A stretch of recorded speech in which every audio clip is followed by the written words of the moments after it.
Shalom, selamat pagi dan semangat pagi. Salam sejahtera bagi kita semua. Kali ini disampaikan ucapan bahagia dalam hidup kita. Kebahagiaan. Apa itu bahagia? Bagaimana cara mencapai kebahagiaan itu? Apakah hidup kita sudah berbahagia? Semua orang pasti menginginkan kebahagiaan dalam hidupnya. Dalam Kamus Besar Bahasa Indonesia (KBBI), bahagia adalah keadaan atau perasaan senang dan tentram, bebas dari segala yang menyusahkan. Kebahagiaan adalah pemenuhan dari setiap keinginan hati seseorang. Tidak semua orang tahu persis batas kebahagiaan yang dicari. Banyak orang yang mengukur kebahagiaan dari segala yang ia miliki atau kebutuhan yang berhasil ia penuhi. Kebahagiaan sejati adalah kebahagiaan yang mencakup kehidupan rohani dalam relasi dengan Allah dan relasi dengan sesama.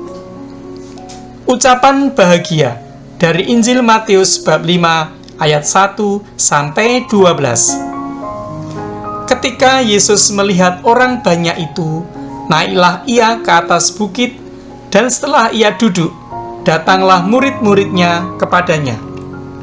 Maka Yesus pun mulai berbicara dan mengajar mereka, katanya, "Berbahagialah orang yang miskin di hadapan Allah, karena merekalah yang empunya kerajaan surga.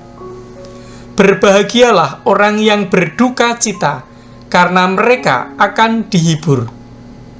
Berbahagialah orang yang lemah lembut, karena mereka akan memiliki bumi. Berbahagialah orang yang lapar dan haus akan kebenaran, karena mereka akan dipuaskan. Berbahagialah orang yang murah hatinya, karena mereka akan beroleh kemurahan. Berbahagialah orang yang suci hatinya, karena mereka akan melihat Allah. Berbahagialah orang yang membawa damai, karena mereka akan disebut anak-anak Allah. Berbahagialah orang yang dianiaya oleh sebab kebenaran, karena merekalah yang empunya kerajaan surga. Berbahagialah kamu jika karena aku, kamu dicela dan dianiaya, dan kepadamu difitnahkan segala yang jahat. Bersukacita dan bergembiralah, karena upahmu besar di surga. Sebab demikian juga telah dianiaya nabi-nabi yang sebelum kamu." Apa maksud ucapan bahagia tersebut? Miskin di hadapan Allah, sikap hidup yang secara total berserah diri pada Allah, bukan mengandalkan kekuatan hidupnya atas dasar harta, kekayaan, status sosial, dan kekuasaan. Orang yang berduka cita, maksudnya bukanlah orang yang menangis karena sedih, tersinggung, dimarahi, diejek, kecewa, patah hati, dan sebagainya, melainkan orang yang dalam penderitaannya tetap tegar, tabah, dan sabar, mengharapkan penghiburan dari Allah.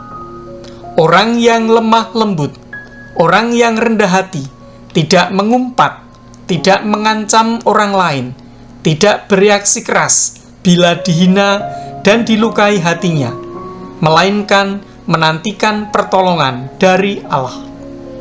Orang lapar dan haus akan kebenaran. Orang yang lebih mengutamakan kebutuhan rohani demi terwujudnya kerajaan Allah, rindu dibenarkan oleh Allah. Refleksi. Apakah dalam mengejar kebahagiaan kita selalu mengarah pada kehendak Allah? Marilah kita mengejar kebahagiaan sejati yang ditawarkan oleh Yesus sebagai kebahagiaan dari Allah sendiri dan membawa sukacita bagi sesama. Sekian dan terima kasih. Tuhan memberkati.